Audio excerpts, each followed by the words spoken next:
Emergency and critical care part ഫീൽഡ്സിൽ പ്രധാനമായിട്ടും emergency സിറ്റുവേഷൻസാണ് നമ്മൾ ഡീൽ ചെയ്യേണ്ടി വരുന്നത്. ഇതിൽ പ്രധാനപ്പെട്ട 3 കോഴ്സുകളാണുള്ളത്: emergency medical technology, anaesthesia technology, critical care technology. അപ്പോൾ ഒന്നാമത്തെ എമർജൻസി മെഡിക്കൽ ടെക്നോളജി അല്ലെങ്കിൽ EMT എന്ന് പറയുന്ന കോഴ്സ് പഠിപ്പിക്കുന്നത് പ്രധാനമായിട്ടും ക്രിട്ടിക്കൽ സിറ്റുവേഷൻസിലും ഫയർ ഒക്കെ മൂലമുള്ള പ്രശ്നങ്ങൾ ഉണ്ടാകുമ്പോഴും പേഷ്യൻറ്റ് സ്റ്റെബിലൈസ് ചെയ്യാനും വളരെ സേഫായിട്ട് അവരെ ഹോസ്പിറ്റലിലേക്ക് ട്രാൻസ്ഫർ ചെയ്യാനുമാണ് നമ്മളിതിൽ പഠിക്കുന്നത്. ഇവിടെ പ്രധാനമായിട്ട് ജോലി ലഭിക്കുന്നത് ഹോസ്പിറ്റലിലെ എമർജൻസി ടീം, ആംബുലൻസുകൾ, ഫയർ ഡിപ്പാർട്ട്മെൻറ്റ്, ഡിസാസ്റ്റർ ടീം എന്നിവയൊക്കെയാണ്. അപ്പോൾ ഈ എമർജൻസി മെഡിക്കൽ ടെക്നോളജി കോഴ്സ് അല്ലെങ്കിൽ EMT കോഴ്സിലും സർട്ടിഫിക്കറ്റ്, ഡിപ്ലോമ, ഡിഗ്രി കോഴ്സുകളൊക്കെ നിലവിലുണ്ട്.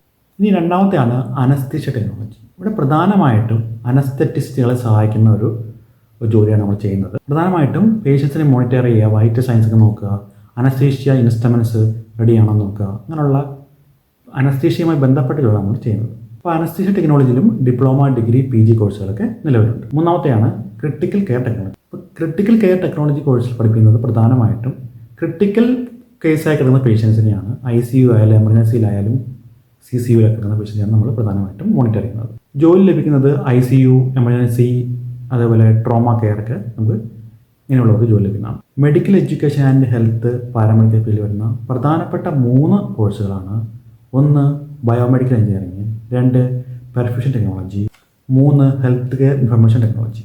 ഒന്നാമത്തത് ബയോമെഡിക്കൽ എഞ്ചിനീയറിംഗ്. ഇതിനെ biomedical engineering and medical equipment technology എന്ന് പറയുന്നുണ്ട്. അപ്പോൾ ബയോമെഡിക്കൽ എഞ്ചിനീയറിംഗ് പ്രധാനമായും ചെയ്യുന്നത് നമ്മുടെ ഹെൽത്ത് കെയർ ഇൻസ്ട്രുമെൻറ്റ്സ്, അതിൻ്റെ ഡെവലപ്മെൻറ്റും മെയിൻ്റനൻസും ഒക്കെയാണ് ചെയ്യുന്നത്. ഇതിൽ പ്രധാനമായിട്ടും diploma, degree, BSc, BTech, PG തുടങ്ങിയ കോഴ്സുകൾ ഇന്ന് നിലവിലുണ്ട്. നമുക്ക് ജോലി ലഭിക്കുന്നത് പ്രധാനമായിട്ടും ഹോസ്പിറ്റൽസ്, മെഡിക്കൽ എക്വിപ്മെൻറ്റ്സ് റിലേറ്റഡ് ആയിട്ടുള്ള കമ്പനീസിൽ ജോലി ലഭിക്കുന്നതാണ്. അടുത്തായിട്ട് രണ്ടാമത്തത് പെർഫ്യൂഷൻ ടെക്നോളജി.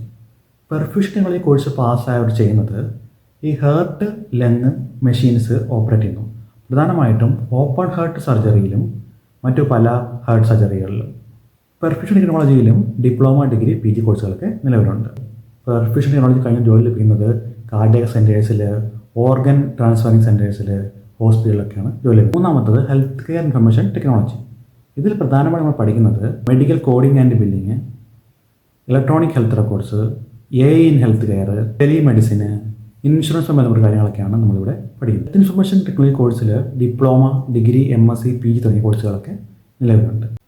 പ്രധാനമായിട്ടും ജോലി ലഭിക്കുന്നത് മെഡിക്കൽ റെക്കോർഡിംഗ് ടെക്നീഷ്യനായിട്ടും ഹെൽത്ത് ഇൻഫർമേഷൻ മാനേജറായിട്ടൊക്കെയാണ് ജോലി ലഭിക്കുന്നത്. കൂടുതലും ജോബ് ഓപ്പർച്യൂണിറ്റീസ് ഉള്ളത് ഈ ഇൻഷുറൻസ് കമ്പനീസിൽ, ഹോസ്പിറ്റൽസിലൊക്കെയാണ്. Thank you for watching.